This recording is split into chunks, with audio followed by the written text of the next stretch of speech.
¿Quién es el caballero sin espada? ¿Donald Trump o Macron? Esa es la gran pregunta a la que vamos a intentar contestar hoy con José Papi, que además hoy queremos hablar también de una película, Mr. Smith Goes to Washington, que es el nombre de la película, cuyo cartel está en la miniatura de este vídeo, y es que la queremos traer a colación esta película también, porque bueno, el tema que traemos hoy es muy muy interesante, y es la visita que tuvo ayer Macron con Donald Trump, que según dicen en los medios de comunicación, pues le cantó las 40 al presidente de los Estados Unidos. Yo le decía a José a micrófono cerrado antes de empezar que no me creo ni de coña, y perdonen la grosería, que Macron se atreviera a cantarle las 40 al presidente de los Estados Unidos, al todopoderoso presidente de los Estados Unidos, que en este caso es Donald Trump.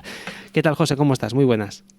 Muy buenas, querido Xavi. Pues encantado de estar con vosotros. Hoy martes 25, ¿no?, de febrero, creo recordar.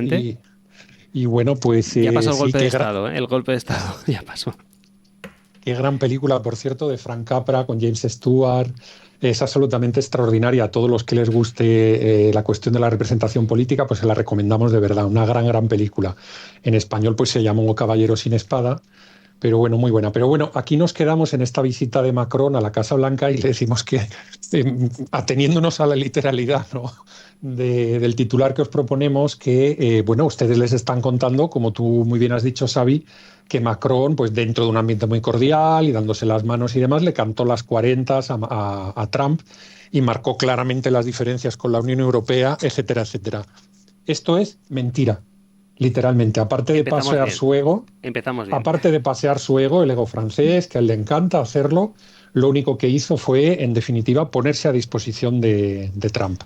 Y se puso a disposición de Trump básicamente contándole que en estas reuniones informales que convocó la semana pasada, los europeos se ofrecen no solo, como ya hemos contado en los programas de Geopoder, a comerciar de una manera más justa, abro y cierro comillas, con los Estados Unidos de América, que es lo que quieren los norteamericanos, sino que se ofrecen a pagar la dolorosa de unas fuerzas en la zona, vamos a decir, la zona de limbo que va a quedar entre la Ucrania de Kiev y la Ucrania que se quedan los rusos, y además pues ofreció eso, a pagar la cuenta de los gastos de los soldados por parte de los europeos para que los americanos no hagan lo que están amenazando con hacer entre bambalinas, no lo están contando a la cara, que es que retiran todos sus soldados de la Unión Europea.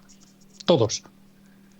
Entonces, les están contando una cosa y lo que ha ocurrido es otra, que es que don Emmanuel Macron se ha puesto genuflexo en Washington. Su ego está muy satisfecho, pero el bolsillo de todos ustedes como ciudadanos dudo muchísimo que esté satisfecho. Y es que, a pesar de que el Economist nos ponga esa portada de la peor pesadilla para Europa y nos ponen una mesa y al fondo nos ponen a Donald Trump y a Putin pues como departiendo como buenos colegas, ¿no? Lo que es una falacia es no saber que esto siempre ha sido así. Es que quizás la gran pesadilla de Europa no es Putin como tal y Trump como tal, sino Rusia y Estados Unidos cuando se guiñaron un ojo y cuando comenzó toda la guerra de Ucrania, y cuando Europa, como tantas veces has dicho, José, pues se quedó en medio del sándwich, ¿no? Se quedó siendo el jamón york y el queso.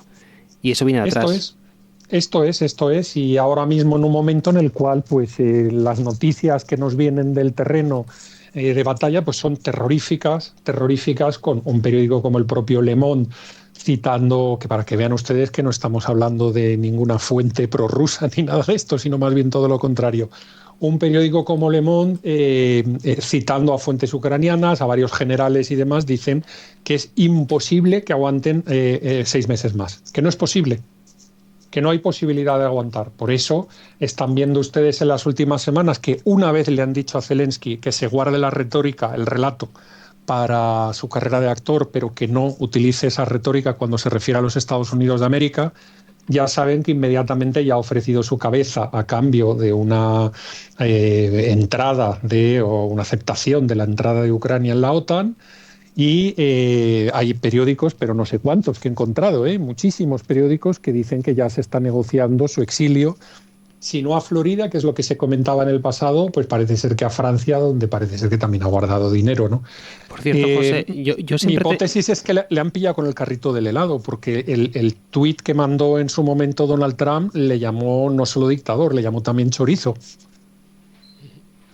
Mi gran duda, José, siempre ha sido si este hombre en algún momento ha dejado de hacer su trabajo original. Esa es la gran duda que he tenido yo desde el primer momento, actor, evidentemente. Sí, sí, sí, sí. No, Pues bueno, no tiene es pinta, posible. o es un loco, que también puede ser, pero no tiene pinta de que haya tomado ninguna decisión. A mí la En las, sensación... en las cadenas de televisión siguen en disonancia cognitiva, ¿eh? Lo siguen presentando como un salvador, siguen presentando a Trump como un loco irracional, siguen presentando a Putin como el invasor que hay que destruir y estaremos con Ucrania hasta la muerte, pero al final, igual que le ha pasado a Macron en Washington, ¿qué somos? Tanto los del telediario como nosotros, como en general todos los europeos. Caballeros sin espada, ¿sabes? Completamente, completamente. Pues, José, no sé si nos hemos dejado ya algo en el tintero o cerramos. Sí, quería Bueno, comentar que, bueno, pues hay algún periodista que cae en la trampa de tragarse, por ejemplo, saben ustedes que ahora mismo el político, la figura pública, vamos a decir, más popular en Ucrania no es el propio Volodymyr Zelensky, es el general Zaluzny, actual embajador de Ucrania ante el Reino Unido, en Londres. Y lo que ha hecho Zelensky, pues bueno, utilizando sus estrategias de marketing, ¿no? Y de comunicador, pues ha encargado a un instituto internacional de la sociología de Kiev y no sé qué, donde dice que su aceptación por parte del pueblo ucraniano ha crecido exponencialmente en las últimas semanas por, en fin, esa retórica más fuerte contra los Estados Unidos de América. Dice que un 57% de los ucranianos están encantados con él. Ya saben ustedes el valor que tiene esto. El gran Antonio García Trevijano nos preguntaría inmediatamente, ¿y cuánta gente encuestaron? Pues 1.000. O sea, en un país de 40 millones de personas, 1.000. Y este resultado es verdad porque lo diga un instituto, además de Kiev, y probablemente financiado por el gobierno ucraniano. Yo, la última encuesta que me creo es una de Gallup de finales del año 2024, que ya la contamos en Geopoder, donde lo que nos ponen en la mesa es que el 52% de los ucranianos quieren ya la paz y si hace falta ceder territorio, que se ceda territorio.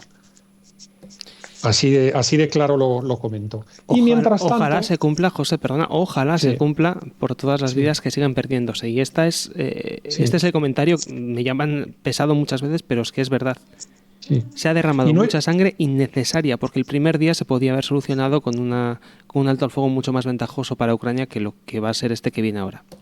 claro, y evidentemente nos dirán ahora que nos estamos plegando a las tesis de Putin, pero es que hemos contado, por eso en ningún momento hemos hablado del comienzo de una guerra, hemos hablado de la aceleración de un conflicto que ya había empezado en el 2014 y donde no es que haya grises, es que hay lo siguiente, los rusos se han portado fatal, los ucranianos se han portado fatal, los garantes de los acuerdos de Minsk, los franceses y los alemanes, se han portado todavía peor y eso es lo que hay. Y a partir de una situación llena de grises lamentable, hemos seguido construyendo basura y muerte y cosas horribles. No es cuestión de darle la razón a Putin ni plegarse a las cuestiones de Putin. Es que quien habla así, primero no sabe nada de historia, no sabe nada de geopolítica y no sabe lo que lleva pasando allí desde hace muchísimo tiempo. Y quizá un criterio que quiero lanzar que es muy importante es, fíjense que Macron se está haciendo el alemán y Merz se está haciendo el francés. Me van a decir, ¿a qué te estás refiriendo, José? ¿Qué ha sido lo tradicional en la Unión Europea? En general en Europa, borro lo de la Unión Europea. Lo tradicional ha sido que los alemanes eran muy consentidores con los norteamericanos, querían una OTAN fuerte, querían bases militares norteamericanas en Europa. En definitiva, cuanta más OTAN, mejor. ¿Qué era lo que decían los franceses? Esto es una posición histórica que viene desde De Gaulle. Los franceses era, pues oye, cuanto menos OTAN mejor, Francia tiene que liderar la defensa europea, construyamos un ejército europeo bajo el paraguas de la Unión Europea, etcétera, etcétera.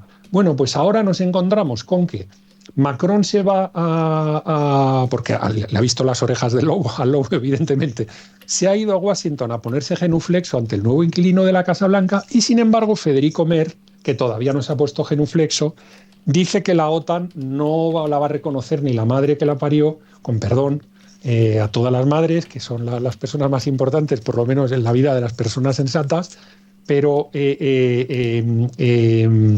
que no la va a reconocer ni la madre que la parió en el mes de junio, que la OTAN tal y como es hoy en día ya no va a ser a partir de junio porque los europeos vamos a dar el paso para adelante y nos vamos a convertir en una gran potencia militar. Hemos hablado tantas veces, ya veremos quién lo paga, pero fíjense qué curioso.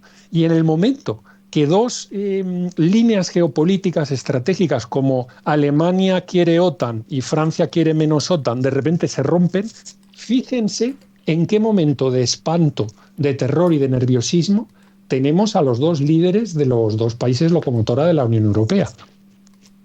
Uno se está haciendo el francés, se está haciendo el alemán, y el alemán se está haciendo el francés. Es decir, locura total. Bueno, pues así está el mundo y así está la geopolítica. Siempre lo decimos, José. Hoy además has venido con palomitas, ¿eh? Me has hecho caso. Las tengo en la mesa.